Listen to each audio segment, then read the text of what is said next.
High, দারুণ লাগছে। তাই তোমাকে? Thank you. গোল্ড গুলো কি রিয়েল? হ্যাঁ অবভিয়াসলি। হালকা, অতটাও ভারী না। আমি জানো তো এর থেকেও বেশি ভারী পরি, বাট আজকে শাড়ির সাথে ম্যাচ করছিল না বলে পরিনি। আর একটু ভারী পড়তে পারতে। ভারী আমার কাছে অনেক আছে, বাট আজকে পরলাম না, ইচ্ছে করলো না বলে। আরে সৌমিদি, হাই, কেমন আছো? ভালো আছি, তুমি ভালো আছো? কি গিফট দিলে?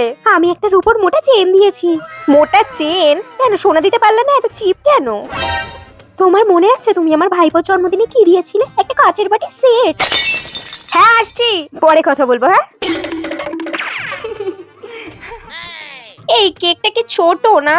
বাবা, আর একটু বড় কেক আনতে পারতো, এতজনকে ইনভাইট করেছে। লোকের নিন্দে কম কর। নিজের বার্থডেতে কি খাইছিলি মনে আছে? লজেন্স খাইয়ে সবার কাছ থেকে গিফট নিয়েছিলি। গিফটটা দিয়ে আসি। হ্যাঁ, তাড়াতাড়ি কেটে পড়তে হবে। দেখি তো গন্ধরাজ ঘোলটা কেমন করেছে। লেবু তো দেখতেই পাচ্ছি না, আরো দু চারটে দিলে বেশি ভালো হতো না। অতটাও খারাপ না, আর একটা খাওয়া যেতেই পারে। ভালো হলে না বেশি খেতাম। আর একটা দিও তো। ভালো লাগলে না আরো দু চারটে খাবো, আর একটা খেয়ে দেখি কেমন লাগে। এই রিয়া, তোমাকেই খুঁজছিলাম। তা বলছি, শুনলাম তোমার বরের সাথে নাকি বনিবনা হয় না, প্রচন্ড ঝগড়া। তা বিয়ে তো 1 বছরও হয়নি গো।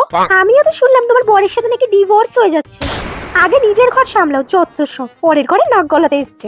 আজকাল তো দেখছি লোকে ভালো কথা বলাও যাবে না।